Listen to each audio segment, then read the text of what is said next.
አብይም በዚህ አጋጣሚ የምነግረው አይነን እንቅፋት ካለ እንዴትኛውን ጉቶ ነቅለን በመጣል እናልፋለን። ሰበር አስደንጋጭ ጠቅላዩ ለቴዲ መልስ ሰጠው። ቴዲ አፍሮ ምን ገጠመው? ማንም ያልጠበቀው ክስተት። ለነፍሴ ዋጋ እግሬ ነሽ፣ ለነፍሴ ዋጋ እግሬ ነሽ። ሰላም ሰላም ውድ የዩቲዩብ ተመልካቾቼ፣ ዛሬም ደግሞ በዩቲዩብ ቪዲዮ ወደ እናንተ ተመልሼ መጥቻለሁ። ሁሌም እንደምታደርጉት የቪዲዮ መረጃ ለብዙ ሰዎች እንድረስ ላይክ እና ሼር በማድረግ እንድትጀምሩ ስል በሉል እግዚአብሔር ስም ጠይቃለሁ። ወቅታዊ አዲስ መረጃ ሀገራችን ኢትዮጵያን ተዋህዶ ሃይማኖታችን በተመለከተ ዛሬም ወቅታዊ አዲስ መረጃዎችን ወደ እናንተና ለዝግጅታችንን ጨርሰን መተናል። ከመጨረሻው ድረስ ሰብስክራይብ እያደረጋችሁ የሩምታን ጨረስ እንድትከታተሉ ስል በሉል እግዚአብሔር ስም ጠይቃለሁ። ቴዲ አፍሮ ቴዲ ካሳሁን ምን ገጠመው? እንግዲህ በዘፈኑ ጀንበር በተባለው ዘፈኑ እንደዚሁም ዳስጣል በሚለው ሙዚቃው ማለት ነው ዓለምን እያነጋገረ ይገኛል። በዚህ ሰዓት ዶክተር አብይ አህመድም እንግዲህ አርሲ ላይ ሆነው እንግዲህ የሰጡት መልስ አለ ማለት ነው። እሱን እናስመለከታችሁ ይሆናል። ወደ ቪዲዮቹ። ጀግኖች ሞተውላት በመርዝ ጋዝ ነፍረው ተንገብግበው በሳት ዘመን ተገላብጦ እንዴት አቀርቅሬ ባንዲሬ ላንሳት። የኢትዮጵያ አርበኞች የጥንት አርበኞቹ እነ አናብስቱ ሲረገጥ ባንዲራው ገና አሁን ሞቱ። ካለ ቦታው ሲሆን ወርቅ አይደለም ዝምታ ለበግም አልበጃት 12 ሆና አንድ ነብር ፈጃት። ዳስጣል ልቤ ዳስጣል ከዚህ በላይ ሐዘን ከዚህ በላይ መርዶ ከወዴት ይመጣል? ፍቅር ብዬ እንጂ ተግቼ ለሰላም እኔስ መታገሴ መሽካገር ይበልጣል እኔስ ለአንድ ነፍሴ። ቴዲና ቢኒያም መቄዶንያን የወለደች ማህፀን ምንኛ የታደለች ነች። ምንኛ ወንድሙ በሆንኩና ቤቱ በተመላለስኩ። ምን ነው ያምለሰት ወንድም በሆንኩና ቤቱ በተመላለስኩ። ምንም ቢዘፍን ቴዲ እንደማይሳታት እርግጠኛ ስለሆንኩኝ አድናቆቴን ቀድሜ ልካለሁ። ቴዲ እኮ ትክክለኛ ኢትዮጵያዊ ነው። ቴዲን የሚጠላ አለ ማለት እኮ ኢትዮጵያዊነትን የሚጠላ አለ ማለት ነው። ምን ነው ቤቱ ገብቼ በነጠላ ጫማና በቢጃማ ባጠገቤ እንደተራሰው ሲያልፍ ባየሁት። ቴዲ የተማረበት ትምህርት ቤት በመማሬ ደስ ይለኛል። የቴዲ ቦታ ይሆናል እያልኩኝ አንዱ ጋር ሄጄ እቀምጣለሁ፣ አንዱ ወንበር ላይ ሄጄ እቀምጣለሁ። ምን አጠፋ ቴዲ? ነይ ማታ ማታ እሺ ማታ አብረን ካላደር ጠዋት ስነሳ መብራት ሲጠፋ በመስኮት ወጥተሽ በበር ገብተሽ ምናምን የሚል ስራ እኮ የሰራ ሰው የለም ቴዲ። ዳላክ ምናምን እኮ ያለ ሰው ነው። ሸመንደፈር እኮ ያለ ሰው ነው። ኢትዮጵያ ያለ ሰው ነው እንዴ። በኮማንድ ፖስቱ ታስሬ ተሰብስበን እያወራን ቴዲን አልወደውም ማለት ለምን እለዋለሁ። በቃ ዝም ብዬ እንደዚህ በቃ አይመቸኝም። መልእክቱ ጥሩ አይደለም አልሰማሁትም። በቃ እኔ አያገባኝም አይመቸኝም ማለት ጭፍን ያለ ጥላቻ በ17 መርፌ ስላለ ያው ስለተወጋበት ነው እያሊሱ ጎንደር ጎንደር አለ። ችግር አለው እሱ። የጅማ ወጣት የአሩሲ ወጣት ምናምን ተብሎ እንዘፍን የለ ይዘፈር የለ እንሰማ የለ የወሎ ቆንጆ ይባል የለ የሐረር የድሬዳዋ ቆንጆ ምን ይባል የለ እንዴ? እኛ እኮ ከዚህ አልፈን እና የምንምና ቱፓክን እንሰማለን እንወዳቸዋለን ከወገናችን አልፈን። ለምን ትልቁ ኢሜጅ አይታያችሁም? ኢትዮጵያዊነት የሚለው በዋሌት ሳይዝ ፎቶ ለምን ታምናላችሁ? ሁለት አይን ሳይኖራችሁ ለሊት አንድ አይን ይብራላችሁ ወይስ ሲነጋ ሁለቱ ይብራ ስትባሉ እኮ አንድ አይኑ ይሻለኛል ትላላችሁ። አንዱ ከበራላችሁ በኋላ በአንዱ አይናችሁ ተኝታችሁ ሲነጋ ሁለትም ሆነልኝ የምትሉ ሰዎች ናችሁ። ቴዲ ለገንዘብ ብሎ ምናምን ነው የለቀቀው ትላላችሁ። ዘፈን ቸግሮት ነው ቴዲ በየሳምንቱ በየወሩ አልበም መልቀቅ አቅቶት ነው። ቀስ እያለ የበሰለ ስራ እየሰራ እኮ የምትሳደቡትን ሰዎች እኮ ጠርቶ እቤት እኮ ማኖር የሚችል ሰው ነው። ማስተዳደር እኮ የሚችል ሰው ነው። እንዴት ብታስቡ ነው ቴዲ ለገንዘብ ነው የዘፈነው ምናምን? መርጦ አልቃሽ ምናምን ትላላችሁ። መርጣችሁ እየገደላችሁ ስለ ኢትዮጵያዊነት ነው ቴዲ የሚዘፍነው። ኢትዮጵያን ካልወደድካት ቴዲ ልትወዱ አልችልም። በቃ ግልጽ ነው። ቴዲን ምን ላይ ቆማችሁ ነው ግን የምትመዝኑት እናንተ? እንኳን ቴዲን ለመውቀስ አይደለም ቴዲን ለማመስገን እኮ አቅሙምና ብቃቱም የለንም።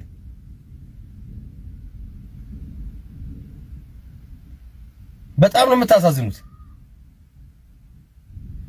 ቴዲ እኮ እንደኔና እንደናንተ ቦርተቴ ምናምን አይደለም። በየቡና ቤቱ በየመሸታ ቤቱ አምቡላውን አንጋሎ ምናምን የሚገባ ሰው አይደለም። ራሱን ጠብቆ ቤተሰቡን እያስተዳደረ ክብሩን ጠብቆ ህዝብ አክብሮ ሀገሩን አክብሮ የሚኖር ሰው ነው። ፈጣሪ በሰጠው ጥበብ እየጮኸ ነው። ከዘመተ ወታደር ለሀገሩ ሁሉ ከዘመተ ወታደር እኩል ነው የማየው።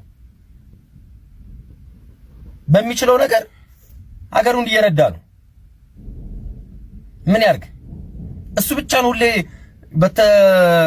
ብልጭ ባለ ቁጥር የሆነ ነገር መናገር ያለበት። አንተ አትናገርም? ተነስተህ ወንድ ኮንክ ቤተሰብ አስተዳዳሪ ነው። ያቅሙን እየመጣ የሆነ ነገር ያደርጋል። ዝም ብሎ የ3 ሺህ ብር ዘፈን ለምዳችሁ ቴዲን መተቸትም አትችሉም። በምን ተቸዋለህ? ቴዲን በስብዕናው ተቸዋለህ? በብቃቱ ተቸዋለህ? ጥበብ ጠቅላ ከኢትዮጵያ በተሰደደችበት ሰዓት ቴዲ አፍሮን የመሰለ ሰው ማግኘት አያስደስትህም? እንዴት ታማለህ ቴዲን? እኔ ንቅሳት ብጀምር አንደኛ ቴዲን ነው የምንነቀሰው። እመቤቴ እኔ ስለ ፐርሰናል ህይወት አያገባኝም። ፐርሰናል ህይወቱ ራሱ ቁጥብ ሰው ነው። ማን ላይ ደርሶ አይተታቃለ? ክብሩን ጠብቆ ቤተሰቡን ጠብቆ ሚስቱን አክብሮ የሚኖር ሰው ነው። እንደና እንዳንተ በየቤርጎ በየሳር ላይ ምናምን ሲንከባለል እኮ የኖረ ሰው የለም። ጥበብ አክብሮ የኖረች ልጅ እሱም ጥበብን አክብሮ የኖረ ሰው ነው። የወንድ ጡት ማስያዣም የሴት ቦክሰራም ተሰብስበት ቴዲን ትናገራለህ። የወጣት ፓምፐርሳም ባለብር ከ50 በተን የሆነ ህዝብ ቴዲን ይናገራል። ኢትዮጵያ እንደተናገርክ አታቆም። ምን ያርግልህ? ይሰቀልልህ ልጅ። ቴዲ ባይኖር ማንን ነው የምናዳምጠው?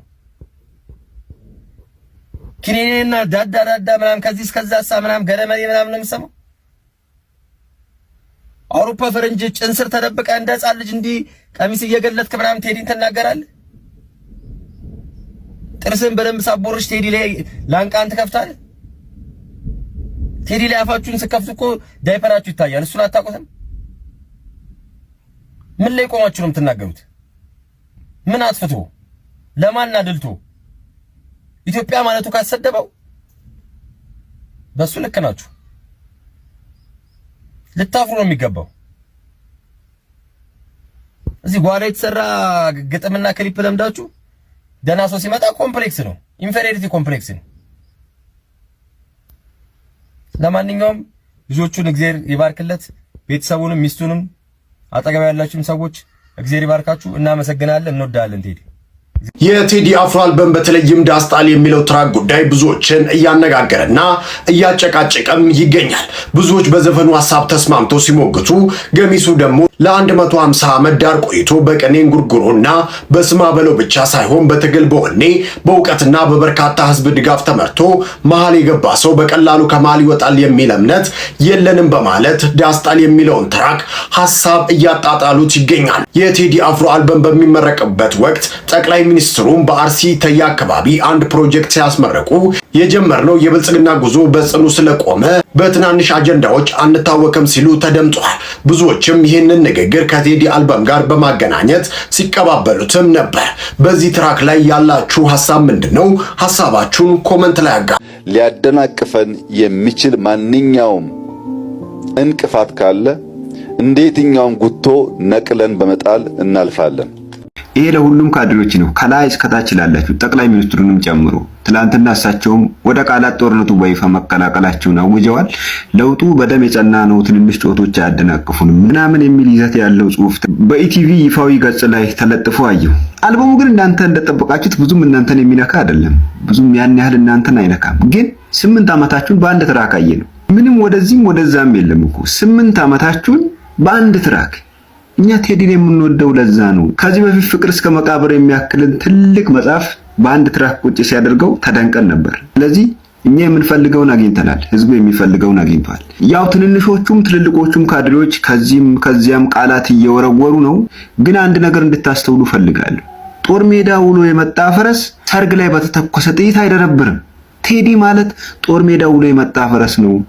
የእናንተ የቃላት ሽኩቻ ደግሞ ሰርግ ላይ የተተኮሰ ጥይት ነው። ስለዚህ እንደዚህ አይነት ጫጫታ ቴዲን የሚያስቆሙት ቢሆን ኖሮ ያኔ ከኢህአዴግ ጋር ጦርነት ውስጥ አይገባም ነበር። ያኔ ከህወሓት ጋር ግብግብ አይገጥምም ነበር። ቴዲ የህዝብ ልጅ ነው የምንለው በምክንያት ነው። ከመንግስት ጎን ቢቆም ለመንግስት ቢያሸበሽብ ኮሪደር እያለ ቢዘፍን ደስ ይላችኋል፣ ታቆለባብሱት ነበር። ግን ከህዝብ ተቃራኒ ይቆማል። ህዝብ ጠላህ ማለት ደግሞ የውድቀትህ መጀመሪያም መጨረሻም። ቴዲ ትላንትና በህወሓት ኢህአዴግ ዘመን የህዝብ ልጅ ነበር። ስሙን ቀይሮ ብልጽግናም ሲሆን የህዝብ ልጅ መሆኑን በድጋሚ አሳይቷል። ስለዚህ ቴዲን የምንወደው እኛ የህዝብ ልጅ ስለሆነ ነው። አስቡት የ8 ዓመትን ሰቆቃ የ8 ዓመትን ግፍና መገፋት በአንድ ትራክ ቁልጭ አድርጎ ሲያስቀምጥ የሚያደናቅፈንን ማንኛውንም ጉቶ ነቅለን እናልፋለን ሲሉ ጠቅላይ ሚኒስትር አብይ አህመድ ተናገሩ። ዝርዝሩን በአጭሩ ላቀርብላችሁ። በኦሮሚያ ክልል አርሲ ዞን ሄጦሳ ወረዳ የተገነባውና 100 ሜጋዋት የኤሌክትሪክ ኃይል የማመንጨት አቅም ያለው የአሰላ የንፋስ ኃይል ማመንጫ ፕሮጀክት ዛሬ በይፋ ተመርቆ ስራ ጀምሯል።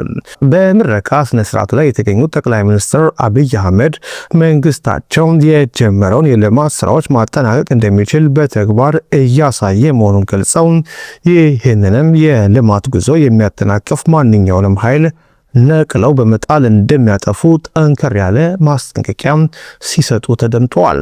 ጠቅላይ ሚኒስትሩ በስነ ስርዓቱ ላይ ባደረጉት ንግግር የብልጽግና ፓርቲ የጀመራቸውን ስራዎች በማጠናቀቅ ለኢትዮጵያ ጠንካራ መሰረት መጣሉ እንደሚቀጥል ገልጸዋል። ስራ ሳይጀምርና ሳያልቅ ያመኑትንና አብረው የቆሙትን አካላት አመስግነው መንግስት የጀመረውን እንደማያቋርጥና አጠናቆ ማሳየት መቻሉን በተግባር ማስመስከሩን ተናግረዋል። አብይ በዚሁ ንግግራቸው ወቅታዊውን የፖለቲካና የጸጥታ ሁኔታን በተመለከተ እጅግ ጠንካራ መልእክቶችን አስተላልፈዋል። መንግስታቸው የጀመረው ጉዞ በደም መሰረት የቆመ በብዙ ውጣ ውረድ ስቃይና ችግር ያለፈ በመሆኑ በማንኛውም ጩኸት እንደማይናወጥ ተናግረዋል። ጠቅላይ ሚኒስትሩ በቦታው የተተከሉትን ግዙፍ የንፋስ ኃይል ማመንጫዎችን ወይም ተርባይኖችን በምሳሌነት በማንሳት አሁን ትናንሽ እዚህ ከተከላቸው ማመንጫዎች የአንዱን ያክል እንኳን ንፋስ የማያንቀሳቀሱ አጀንዳዎች የሚያውኩን ሰዎች አይደለንም በማለት የገጠሟቸውን ተግዳሮቶች ቀለል አድርገው ገልጿቸዋል። የህዝብን ህይወት ለመለወጥ በሙሉ ልብና አቅም እየሰሩ መሆናቸውን ያረጋገጡት አብይ ይህንን የልማት ጉዞ ሊያደናቅፍ የሚችል ማንኛውም እንቅፋት ካጋጠማቸው ግን እንደ የትኛውም ጉቶ ነቅለን በመጣል እናልፈዋለን ሲሉ ተናግረዋል። እንዴት የመንግስት ባለስልጣናት ሆነው ስነ ጥበብን አያከብሩም? የሰውን ክብርስ በአደባባይ ዝቅ ማድረግ ከአንድ ሀገርን ከሚያስተዳድር ባለስልጣን ይጠበቃል እየተባለ ይገኛል። ይህን ያልኳቸው የህዝብ ተወካዮች ምክር ቤት ወይም የክልል ምክር ቤት አባል የሆኑ ባለስልጣናት ጭምር አዝማሪ የመሳሰሉትን ቃላት በመጠቀም የሰውን ክብር ዝቅ ለማድረግ የሞከሩ ግለሰቦችን ስለተመለከትኩ ነው። የእነሱን ጽሑፍ እዚህ ላይ ማጋራቱም ከሰው በታች መውረድ ይመስላል። ለማንኛውም የአንድ ግለሰብ የአርት ስራ ላይመቸን ይችላል። ሆኖም ግን ስራውን ሂስ ማድረግ ወይም መተቸት እንጂ የግለሰቡን ስብዕና መንካት ተገቢነት የለውም። የአንድ ሀገር መሪ ወይም አመራር ስንሆን ደግሞ ሁሉም አካል ይደግፈን አይባልም። የሚደግፍንም የሚቃወምንም በእኩል አይን መመልከት፣ በሆደ ሰፊነት መመልከት ተገቢነት ያለው ይመስለኛል። ሊሰመርበት የሚገባውም ሀገራዊ ግዴታም ጭምር መሆኑን ማጤን ያስፈልጋል። ከደገፍከኝ ወድሃለሁ ካልደገፍከኝ ወዮልህ አይነት አካሄድ ሀገርን የሚጎዳ እንጂ የሚጠቅም አይሆንም የዛሬው መልእክቴ ነው። በሀሳብ ፍጭት በሀሳብ ልዕልና ሀገር ልታድግ ልትለወጥ ትችላለች። በአንድ ወቅት ብልጽግና ፓርቲን ወክሎ ምርጫ ላይ ተሳተፈውና የአዲስ አበባ ከተማ አስተዳደር ባለስልጣን የነበረው ዮናስ ዘውዴ ቴዲ አፍሮን ቂም የያዙበትን ጉዳይ አውቃለሁ እያለ ነው። የፍልስፍና መምህሩ ዮናስ ዘውዴ ሀሳቡን ሲቀጥልም ቴዲን በአካል አውቀዋለሁ፣ ለህልውና ዘመቻው እንዲንቀሳቀስ ብዙ ተለምኖ ብዙ ተጎትጉቶ ነበር። ይህን በሚያስተባብረው ግለሰብ እሱ ግን ወይ ፍንክች ብሏል። በሌላ ጊዜ ደግሞ ማዲ ያረፈ ጊዜ አንድ ክስተትም ተፈጥሮ ነበር። ሌላ ጊዜ ደግሞ እንዲሁ የሆነ ነገር ተከስቷል። የተከለከለው በእነዚህና መሰል ሰበቦች ከሆኑ ልክ አይደለም። አሳ ጎርጓሪ እንዳይሆን ነገሩ። መቼ ይሆን የሚበጠሰው ይህ የቂም ሰንሰለት፣ ይህ የቂም ቋጠሮ በማለት የዮናስ ዘውዴ አስተያየቱን ሰጥቷል። በሌላ በኩል ጋዜጠኛ ቴዎድሮስ ተክለአረጋይ ቴዲ አፍሮ መግለጫ እንዳይሰጥ መከልከል የበለጠ ለድምጻዊ ቴዲ አፍሮ ይጠቅመዋል እንጂ አይጎዳውም ሲል አስተያየቱን ሰጥቷል። የድምጻዊ ጋዜጣዊ መግለጫ የተከለከለው ሐሳቡ ህዝብ ጋር እንዳይደርስ ነው። ተከልክሎስ ውጤቱ ምን ሆነ? የቲዮሪክ አልበም ጉዳይ ክልከላው ከመፍቀዱ በላይ አድናቂዎቹ ጋር አላደረሰውም፣ ሙቀቱን አልጨመረውም። ምን ቢሆን ነው አላስባለውም። ስራዎቹ ወጥተው ለመስማት ጉጉት አልፈጠረም። እኔ ቦል ለመንግስት ይህን መንገድ አልመክርም። እንደውም እነ ኢቲቪ እና ፋና ጋዜጣዊ መግለጫው ላይ ተገኝቶ ደመቅ አድርገው እንዲዘግቡት ነበር የማደርገው። ድምፃዊውን አከስረዋለሁ እንጂ አላስረውም። እንግዲህ ከአዳምና ሔዋን ጀምሮ በመጣ ልማድ የሰው ልጅ የተከለከለ ነገር ከተፈቀደው በላይ ትኩረቱን ይስበዋል። ቀጥሎስ በየሬዲዮና ቴሌቪዥን ጣቢያዎቻችን ሁሉም ዘፈኖች ያለ ክልከላ ይለቀቃሉ። በቅርቡስ ማን ነው የሚጎዳው? ለድምፃዊ ቴዎድሮስ ካሳሁን ዝና ስራዎቹ፣ የድምፃዊው ተሰጥኦ፣ የሙያ ዲሲፕሊኑ ወዘተ ትልቁን ድርሻ ቢይዙም የኢህአዴግ መንግስት ድምፃዊውን እንደ ጥበብ ሰው አለመቁጠር ቀላል የማይባል አስተዋጽኦ አበርክቶለታል። ኢህአዴግ እያሳደደ ዝና ጨምሮለታል። ቴዲ አፍሮን ከድምፃዊነት አውጥቶ ፖለቲካ አድርጎታል። አሁንም ያንን ማድረግ አያዋጣም። ወደድንም ጠላን ድምፃዊ ቴዎድሮስ ካሳሁን የዚህ ትውልድ ድምፅ ነው። እውነት ለመናገር የትላንቱ ጋዜጣዊ መግለጫ ተሰጥቶ ቢሆን የመከልከሉን ያህል ላያነጋግር ይችላል። መከልከሉ ግን ይኸው እያነጋገረን ይገኛል። ምን ብልጽግናን ኦልሞስት ያኮላሸው ዘፈን በሉት አኮላሽቷል። ብልጽግና ዛሬ በቴዲ 8 ዓመት 7 ዓመት የጮነው በ7 ደቂቃ ገለጸው። ቴዲ በ7 ደቂቃ ባለቀ ሰዓት እኛ 8 ዓመት 7 ዓመት እዚህ ስንንተባተብ በማናውቀው አማርኛ ስንተባተብ ነበርና ለዚህ አካባቢ በአማርኛው በ7 ደቂቃ ከምናምን ገለጸ። በ7 ደቂቃ ከምናምን ማለት እኔ አገላለጹ ካለቦታው ሲሆን ወርቅ አይደለም ዝምታ ለበግም አልበጃት 12 ሆና አንድ ነብር ፈጃት። አብይ አህመድ ምን አይነት ሰው ነው? እና ዛሬ በቴዲ አፍሮ ሙዚቃ ውስጥ ሲቀነቀኑ ከነበሩ ጉዳዮች ውስጥ አንደኛው ለምሳሌ ሰንደቅ ነው። ያንን ሼርድ አይደንቲቲ ማርከር ሰንደቅ ኢትዮጵያዊነትንና ኢትዮጵያዊነትን የጋራ ሴት ዲፋይን ካደረጉ ቀለሞች መካከል አንዱ ህያው የሆነው ቀብለ የቀለሞች ህብር ዛሬ በአደባባይ ተለብሶ በደማቁ የሚውለበለብበት ኢትዮጵያውያን አንገታቸውን ሳይደፉ ቀና ብለው የሚያውለበልቡበት ምድር የአማራ ምድር ነው። ይህንን ያስቻለው የአማራ ህዝብ ትግል ነው። ዛሬ ኢትዮጵያውያን በዛ ሰንደቅ ስር እንዲጠለሉ ሰንደቁ ከአዲስ አበባ ቢፋቅም ከኢትዮጵያ ልብና የጋራ ትዝታ ውስጥ እንዳይፋቅ አድርጓል። አንሙት። አንደኛው ሼርድ አይደንቲቲ ማርከር እሱ ነው። ዛሬ አፋብን ብለህ ሰርች አድርግና ባንዲራውን ጠይቀው ለሚምታታበት ሰው ዛሬ አማራ ልጆች በዱር በገደሉ ሲዋደቁ የሚለብሱትን ሰንደቅና ቀለም ተመልከቱት። መከላከያው ይዞት ሲያውለበልበው አታዩ? የሚውለበልበው በአማራ አርሶ አደሮች ቀይ ነው፣ በአማራ አባቶችና እናቶች ቀይ ነው እንጂማ በአዲስ አበባ ላይ የእናቶች ቀለም፣ የእናቶች ጥለት፣ የእናቶች ቀሚስ ጥለት ተቀደደ። አዲስ አበባ ላይ አናስጠቃም ሰንደቁን ነው ያለው የአማራ ህዝብ። ዛሬ ያ ማርከር በኢትዮጵያዊነትና በአማራነት መካከል ህያው የሆነ ትስስር ገመድ እንዳለ ግልጽ ማሳያ ነው። አንድ ሼርድ የሆኑትን ነገሮች ነው ማነሳው፣ እንዴት እንደማይጣሉ ነው ማነሳው ሶሲዮሎጂካሊ። ሌላኛው ኢን ግሩፕ እና አውት ግሩፕ ዲስቲንክሽንን በተመለከተ ነው። የአማራ ትግል ቅድም አንሙት እንዳልከው ሌሎችን ዘይ የሚላቸውን ኢትዮጵያውያንን ከአማራነት ውጪ ከአማራ ህዝብና ከአማራ ባህል፣ ቋንቋ፣ እሴት አማራነትን ከሚጋሩ ማንነታቸውን በተለያየ መንገድ ከሚገልጹ ኢትዮጵያውያን ጋር በጠላትነት የተሰለፈ አለመሆኑ ሌላኛው የኢትዮጵያ የሆነ ሁሉ የኔ ነው የሚል ነው። የኢትዮጵያ የሆነ ሁሉ የኔ ነው የሚል የአማራ ነው።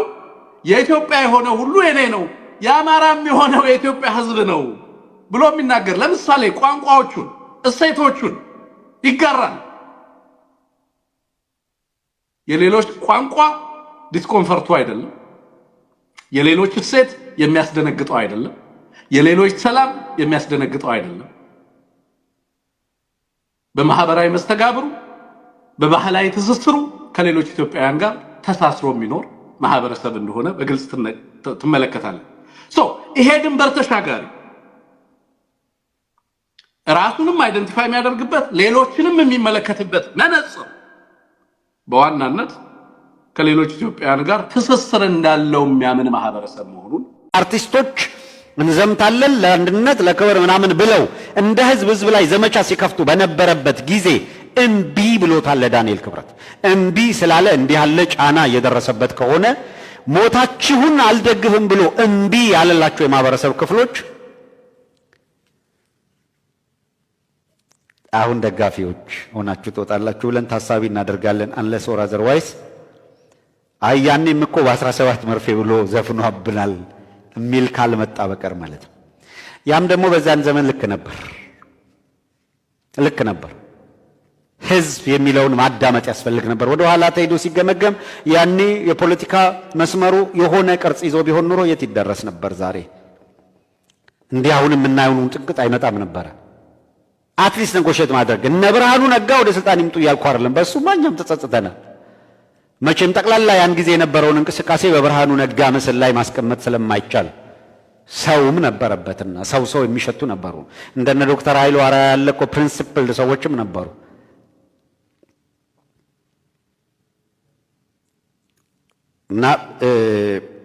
እና ተወልደቱ እዛ ነበሩ።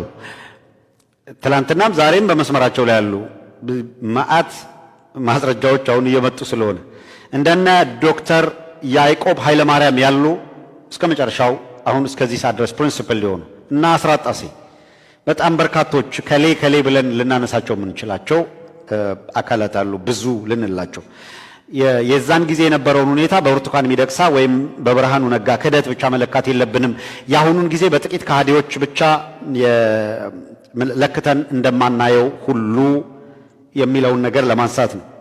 ለመጀመሪያ ጦርነት ተሳታፊውን የሚል ቅስቀሳ መጥቶ እምቢ ማለቱን ሌላውንም ጠቅሰው ሲያበቁ ይሄንን ሁኔታ በጥንቃቄ እናያለን ያሉ አካላት አበጃችሁ ለማለት ያስፈልጋል። ይሄንኑ ካልኩ ቴዲ አፍሮን በተመለከተ እነዚህ አርቲስቶች ስማቸው የተጠቀሰ በአደባባይ የወጡ አርቲስቶች አጋርነታቸውን በዚህ መልኩ አሳይተዋል።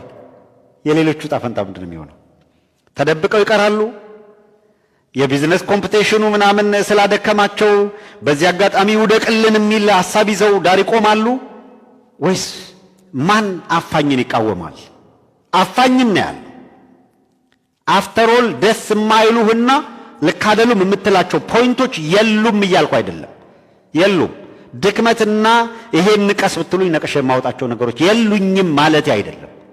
ኔቨር ኤቨር በዚህ ወቅት ጉዳዩ ካገዛዙ መምጣቱን ጉዳዩ የነ ዳንኤል ክብረትና የነ ዮናታን ተስፋዬ መሆኑ በአደባባይ እኔ አይደለም እያልኩ ያለሁት፣ ስፔኩሌት እያደረግኩ አይደለም፣ በትንተና በይሆናል አይደለም እያመጣ ያለሁት፣ በአደባባይ ስለመጡ ነው።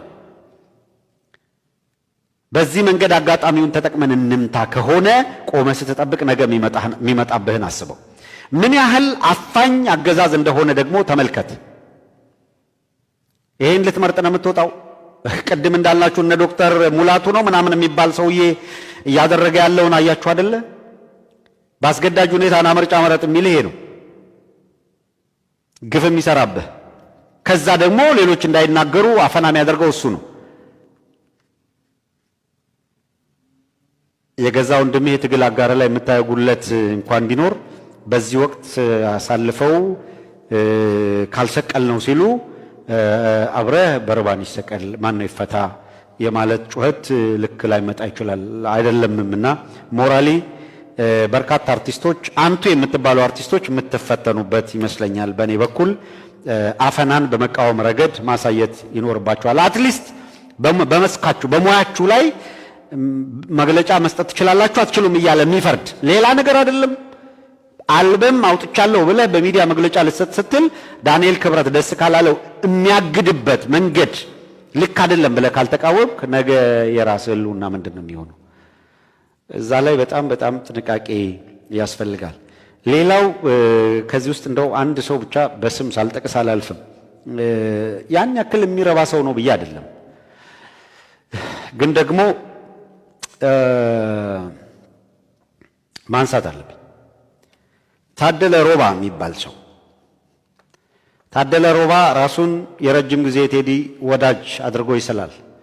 ታደለ ሮባ አሁን ደግሞ ላገዛዙ በግድ ካልተገረድኩ ብሎ በፈቃደኝነት ለስርዓቱ የገበረ ሰው ነው። ታደለ ወረባ አሁን ምንድነው የጊዜ ነገር ሆኖበት የቴዲ አፍሮን መታፈን ሌጂቲሜሲ ሊሰጥ ነው ወይስ እንዲህ አላፈናማ ትክክል አይደለም ብሎ ሊቃወም ነው? ማየት እፈልጋለሁ። በነገራችን ላይ እኔ በተጠንቀቅ ከምጠብቃቸው ምን ይላል ለረጅም ጊዜ ወዳጅ ነኝ ሲል ስለነበረ አሁን እነዚህ መቼም ካሙዙ ካሳ ልላቸው አልችልም። በምክንያት ግን ታደለን አንስቻለሁ። ልክ ካፈና ጋር መሰለፉን ካረጋገጥን በኋላ ግን የእውነት በደንብ ዝም ብለን ነገሩን አጀንዳ እናድርገው ብለን ያለፍንበትንም ነገር ቢሆን በጣም በጥብቅ ትንሽ አለፍ ብለን መሄድ እንዳለብን ነው የሚያሳየን። እንደዚህ ያለውን ነገር በደንብ ፈታቶ ለማጋለጥ ማለት ነው። ለማንኛውም በቴዲ አፍሮ ላይ የሚደረገው አፈና እስካሁን ድረስ ባለው በጣም ብዙዎች በሚኒስትሪምም በማህበራዊ ሚዲያም በደንብ ክሪቲካሊ አጀንዳ ሆኖ መነጋገሪያ ሆኖ እንደቀጠለ ነው። የህዝብ ነው ግብረ መልስ የሚሰጠው። አርቲስት ቲቪ ላይ መግለጫ ተሰጠ አልተሰጠ የአልበሙን ህዝብ በጉጉት የሚጠብቀውን አልበም እንዳይወጣና ለህዝብ እንዳይደርስ ማገድ አይቻል። መቼም እንደምታውቁት ይደርሳል ህዝብ ጋር። ህዝብ ይሰማዋል፣ ያጣጥመዋል። ምንም ግን ይሄ እኮ አከራካሪ አይደለም። እንዳውም የበለጠ አጀንዳ እንዲሆን፣ እንዳውም የበለጠ ህዝብ እንዲሰማው፣ እንዳውም የበለጠ ህዝብ እንዲቆጣ ምክንያት ሆነ እንጂ አገዛዙ ያደረጋቸው ማናቸውም እርምጃ ጉዳት ወልዶለት ሄደ ለማለት አይቻልም። ተጽዕኖ ይኖረዋል ወይ የሚል ነው። የሚኒስትሪ ሚዲያዎቹ ማብራሪያ ላይ የተወሰኑትን ለማየት ሞክሬያለሁ። ምናልባት ይሄንን ማለቱ የሆነ ተጽዕኖ ይኖረው ይሆን ወይ የሚል ስጋት ተመልክቻለሁ። አንዳች ተጽዕኖ ሊኖረው ይችላል። እኔ በእውነቱ የቴዲ አፍሮን አልበም የስርዓቱ ሰዎች በዚህ ደረጃ ጫና መፍጠራቸውና ማገዳቸው የሆነ ተጽዕኖ ይፈጥራል እና በመደመጥ ላይ ህዝብ በመድረስ ላይ እኔ በፈጽሞ ለሰከንድ የምጠራጠርበት ምክንያት የለም። እንደው በጭራሽ ይሄ ነው የሚባል አንዳች ተጽዕኖ ይኖራል የሚል ምልከታ ወይም ግምገማ የለኝም። በፍጹም እንደዛ አይነት ነገር ይደርሳል ብዬ አላስብም፣ ፈጽሞ አላስብም። እሱ ይሁን እንጂ የህብረተሰቡ ደግሞ የእያንዳንዱ አካል ማንነት ምንነት ደግሞ የሚለካበት መሆኑን ደግሞ በፍጹም ሊካድ የሚችል አይደለም። ስለዚህ በሁሉም ደረጃ በማህበራዊ ድረገጾች ላይ አሁን በስፋት እየተሰራጨ ነው ያለው። ብዙዎች ሐሳባቸውን ድጋፋቸውን እየገለጹ ነው የሚገኙት። የተዘጋጁ ቲሸርቶች ህፃናቱም ወጣቱም ለብሰው ትልቅ ንቅናቄ እየተፈጠረ ነው የሚገኘው። እንዲህ ያለ አፈና መምጣት ብዙዎችን የበለጠ አስቆጥቶ ቀጥሏል የሚለውን ለማንሳት ነው። በዚሁ አጋጣሚ ተወዳጁ ድምፃዊ ልዑል ሲሳይ እንዲህ ሲልም ጽፏል። ጥበብ በየዘመኑ ድንቅ ሰዎችን ታሳየናለች። በኢትዮጵያ ሙዚቃ ደግሞ ብዙ ታላቅ አርቲስትና ከያኒያንን አይተናል፣ እያየንም ነው። እያንዳንዱ ወደ ጥበቡ የሚቀላቀል ከያኒ ከእርሱ ቀደም እንደ አራያ እያየ የሚመጣው ጥበበኛ ይኖረዋል። እኔ ደግሞ ከማደንቃቸው ብዙዎች አብልጬ አደንቀዋለሁ። በእርግጠኝነት በእኔ ዘመን የአብዛኛው ድምፃዊና ከያኒ ምሳሌ ይሆናል ብዬ መናገር እችላለሁ ይላል። እኔም የመጀመሪያ አልበሜ ላይ መልኬ በቃኝ የተሰኘውን ሙዚቃ ግጥምና ዜማ ከመስጠቱ ባለፈ ስራዎቼ ላይ ለጊዜው ለእውቀቱ ለፈጠራው ሳይሰስት በቅንነት እየመከረ በሙዚቃ ህይወቴ ከጎኔ ነበር ይገርመኛልም ይላል።